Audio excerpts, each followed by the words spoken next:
Is your water pump noisy? Do you want to make your pump quieter and more efficient? Well, there's a way to accomplish this and so much more.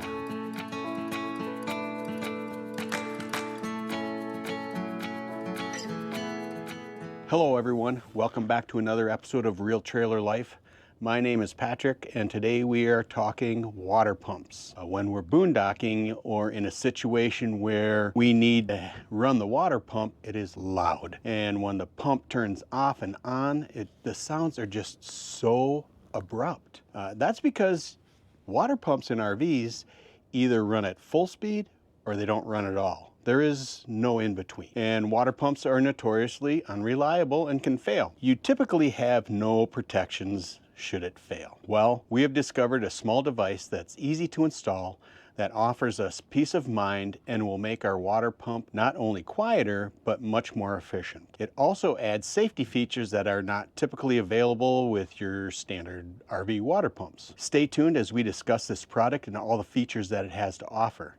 And if you're liking this video, please consider giving us a thumbs up as it helps our channel grow. But first I want to talk to you a little bit about ABC Upfitters out of Elkhart, Indiana. They design and install solar packages into RVs. So whether you have a Class A, you have a van, you have a Class C, or even if you have a travel trailer or a fifth wheel like we do, you want a system that is synergistic, that talks with each other, that will be reliable every single time. So if you're looking to add a solar package to your RV, reach out to ABC Upfitters. They can be reached at 574-333-3225 or by emailing them at sales@abcupfitters.com. So today the device that we're talking about is called an IRVWPC, or an Intelligent RV Water Pump Controller. And it was designed and created by a guy out of Thunder Bay, Ontario. And this device has been serving the RV industry and community since it hit the market. So let's take a look at the device and the components that it comes with. So what comes in the box? Well, let's talk about that. First of all, you have the IRVWPC controller module. You have a pressure sensor fitting. You have a 1/2 to 1/2 MPT male-male connect coupler. You have a 12-inch stainless steel braided hose. You have a right angle adapter. Then you have some mounting screws, an extra fuse, an Allen wrench to adjust your pressure sensor on your water pump. And that comes with this little EDB screwdriver to help make changes on the inside of the module. Now the nice thing about this is the connectors that come with it have the Wago connectors. We have a 2025 Brinkley Z 3100 and the connections for the water pump inside of our Brinkley also use Wago connectors. So when we go to connect this up, the installation should be extremely easy. So as we enter the basement of our Z3100, these doors that slide back and forth, I have pulled those off to get easy access into the water pump. And if you go in here, you can look and see that that water pump is right there. And it's mounted to the ceiling of the basement or to the floor of the RV. So you can see how that being mounted on the floor, if that is loud and noisy, you'd be able to see how that could reverberate inside of the RV. So what I'm going to do now is I'm going to turn on the water pump and run it so that you can see exactly how loud that this pump is before we install the IRVWPC.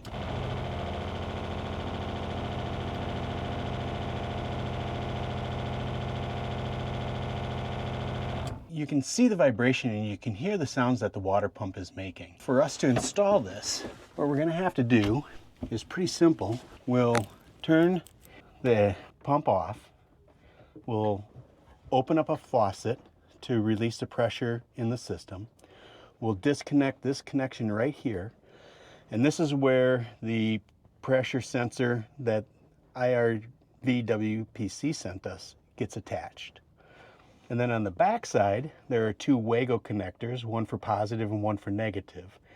And then we'll hook up the positive and the negative for the Wago connectors for the IRVWPC, and then the Wago connectors for the power positive and negative to the pump. And once that's done, then we're gonna go ahead and turn the pump back on, and we'll let that run for just about 5 seconds. without attaching the sensor wire that goes on to the sensor that we're going to be installing. And that should initialize the sensor. Once that sensor is initialized, then we're going to go ahead and hook that sensor back up to the wire that comes off of the IRVWPC, and we should see a significant reduction in the sound and vibration of the pump. So let's take a look at the inside of this module. The first thing I want to point out is right here you see R4.0.1, and that is the version of the board that we have. Right over here there's a black switch that's used for programming. You have a dial that's used for setting the pressure and also for programming. And then you have a row of dip switches here.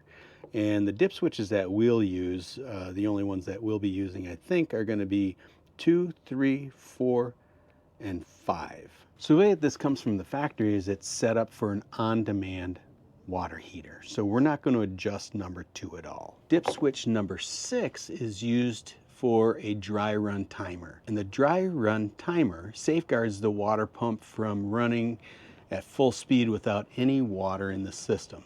The factory default for this is set to 30 seconds of running time, so it should shut off after 30 seconds if it detects that it is running without any water in the system. Dip switch number 4 is a low flow cycling counter, and basically it detects if you leave a faucet on dripping, and it eventually will just shut the system off after 20 cycles of detecting this dripping or low flow.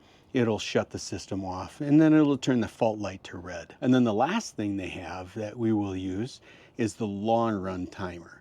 And basically the long run timer is if you turn your water pump on and you forget to turn it off, after the factory setting of 60 minutes, it will just shut the water pump off for you. So because I have Wago connectors on the RV, and these 2 connectors came with Wago connectors, I can connect these straight to the existing connections. Coming off of the RV, the black Wago connector goes to the RV negative, and then the purple goes to the pump negative. So I'll be able to use these 2 and plug those straight into these connections here, the black and the purple.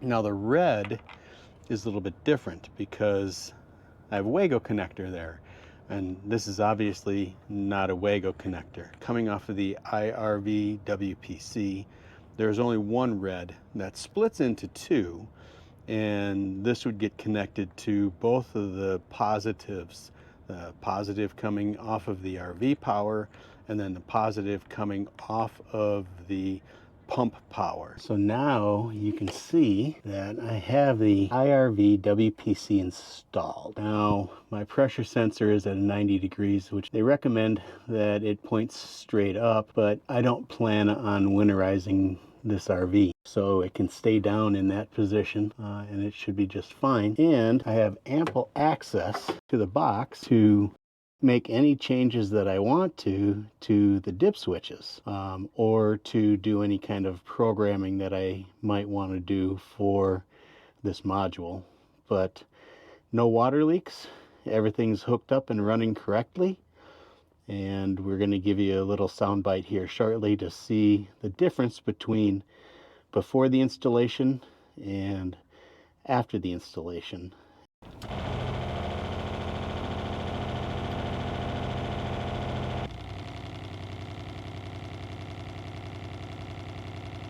So there you have a complete explanation and installation of the IRVWPC, the Intelligent RV Water Pump Controller, which makes a significant difference in the sound and vibrations that our pump makes. And it adds safety features as well. So if you enjoyed what you saw, please like this video, subscribe to our channel so you can get notifications when the next video comes out.